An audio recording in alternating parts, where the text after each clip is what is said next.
Assalamualaikum warahmatullahi wabarakatuh. Perkenalkan, nama saya Winda Rahmawati dari kelas 10 IPA 1. Baiklah, di sini saya akan mengkritik beberapa karya seni rupa, di antaranya yaitu 1. Lukisan, 2. Ukiran, 3. Seni grafis, dan yang terakhir patung. Baiklah, yang pertama yaitu lukisan. Lukisan di sini yaitu lukisan para petani panen padi. Konsep yang diambil untuk lukisan ini yaitu dari mata pencarian bangsa Indonesia yang sebagian besar sebagai petani, yaitu pada peristiwa panen padi yang merupakan makanan pokok bangsa Indonesia. Prosedur dan langkah-langkah pembuatan lukisan ini. Alat dan bahan yang digunakan untuk membuat lukisan ini diantaranya yaitu kanvas, cat minyak, kuas, dan palet.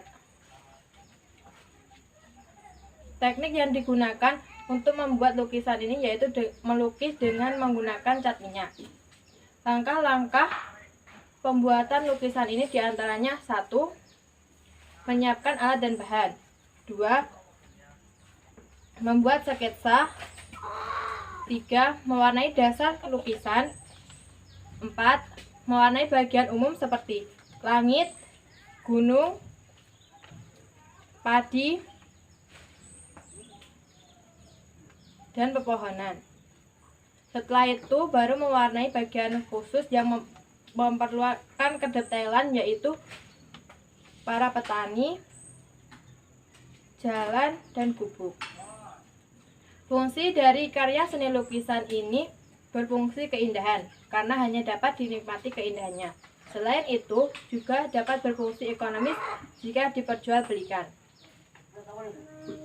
Lukisan ini biasanya dimanfaatkan sebagai hiasan dinding untuk memperindah sebuah ruangan.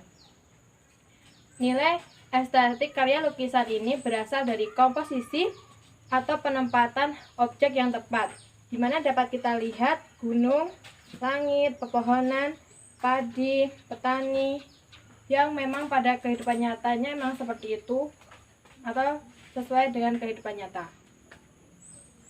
Warna yang digunakan pada lukisan ini meskipun sedikit tetapi menarik dan indah dilihat. Tapi pada lukisan ini objek manusia atau sebagai petani kurang banyak, karena pada umumnya panen padi dilakukan oleh orang yang banyak. Dan dapat kita lihat pada lukisan ini, padi sangat berlimpah luas, sehingga tidak sesuai jika petaninya hanya segitu. Baiklah, karya yang kedua yaitu ukiran. Ukiran tokoh pewayangan Jawa.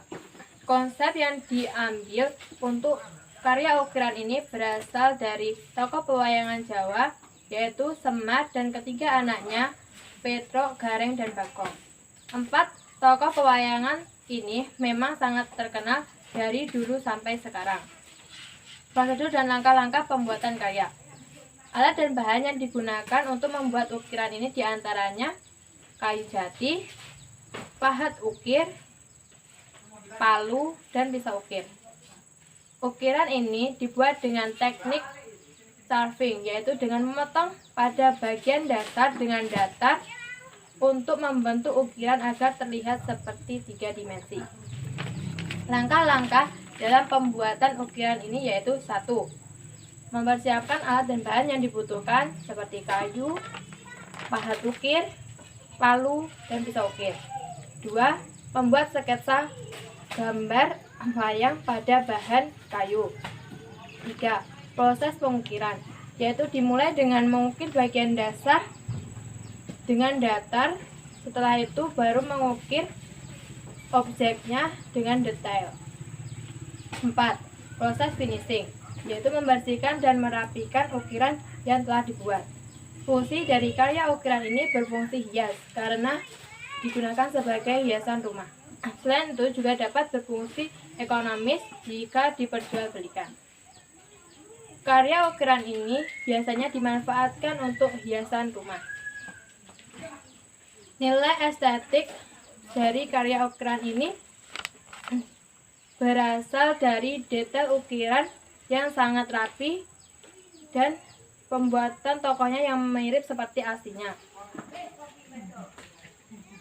Selain itu, pada bingkainya juga diukir bentuk yang sangat indah sehingga sesuai dan cocok jika dipadukan dengan tokoh pewayangan ini. Tapi pada ukiran ini tidak diberi vernis kayu sehingga kesan mengkilat dari kayu tidak ada sehingga kurang menarik untuk dilihat dan dapat membuat karya ukiran ini tidak tahan lama dan bisa rapuh. Karya yang ketiga yaitu seni grafis. Seni grafis kupu-kupu. Konsep yang digunakan untuk membuat seni grafis ini yaitu kupu-kupu yang sering dijumpai pada kehidupan sehari-hari yang mempunyai nilai karakteristik menarik dan indah yang didominasikan dengan bunga yang mempunyai hubungan erat dengan kupu-kupu. Prosedur dan langkah pembuatan karya seni grafis. Bahan dan alat yang dibutuhkan dalam membuat seni grafis ini diantaranya kerangka screen, meja cetak, rakel, cat, obat cat, seni warna, dan kanvas. Seni grafis ini dibuat dengan teknik cetak sering atau screen printing. Langkah-langkah pembuatan karya seni grafis ini yaitu 1. Persiapkan alat dan bahan yang dibutuhkan. 2. Permukaan screen dioleskan obat cat atau emulsi, tunggu hingga kering. 3. Tempelkan film kupu-kupu dan bunga dan diberi penyinaran. 4. Lepas film dan beri warna biru untuk kupu-kupu, warna merah untuk bunga, warna pink untuk bunga. Ada duplikat film di kanvas. 5. Tekan menggunakan rakel, tunggu beberapa menit. 6. Tunggu hingga kering.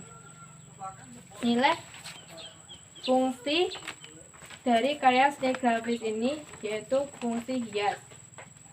Selain itu juga dapat berfungsi ekonomis untuk diperjualbelikan. Karya seni grafis ini biasanya digunakan untuk motif sablon pada kaos oblong. Nilai karakteristik karya seni grafis ini berasal dari bentuk kupu-kupu yang sempurna dan indah. Selain itu, bercak-bercak warna memberikan kesan menarik dan kontras pada karya seni grafis ini. Tetapi, pada seni grafis ini terdapat pewarnaan pada bunga yang kurang cerah, terutama pada bunga yang berwarna biru, sehingga tidak terlihat jelas. Detail bunga pun juga kurang jelas. Karya yang keempat yaitu patung. Patung kata. Konsep patung kata ini diambil dari filosofi Jawa yang menganggap kata sebagai hewan pemanggil hujan yang dibutuhkan untuk kesuburan, sehingga pada pembuatannya dimodifikasi dengan ditambahkan trompet. Prosedur dan langkah-langkah pembuatan karya. Bahan dan alat yang digunakan untuk membuat karya patung diantaranya cetakan berbentuk kata, semen, air, sendok semen, dan ampas. Langkah-langkah yang digunakan untuk membuat patung ini diantaranya 1. Siapkan alat dan bahan yang dibutuhkan. 2. Campurkan semen dan air. 4. Masukkan campuran semen dan air ke dalam cetakan berbentuk kata. 5. Buka cetakan. 6. Rapikan patung yang telah kering dengan amplas agar rapi. 7. Cat patung agar menarik. Fungsi dari patung ini yaitu berfungsi sebagai simbol kemakmuran dan berfungsi ekonomis jika diperjualbelikan. Patung ini biasanya dimanfaatkan untuk hiasan rumah. Nilai estetik karya patung ini berasal dari bentuk patung yang rapi, dan dari modifikasi trompet yang menambah kesempurnaan makna. Tetapi pada patung ini bentuk mata pada katak terlalu besar sehingga tidak sesuai dengan bentuk tubuhnya. Demikianlah kritik beberapa karya yang dapat saya sampaikan. Kurang dan lebihnya saya mohon maaf. Saya akhiri. Wassalamualaikum warahmatullahi wabarakatuh.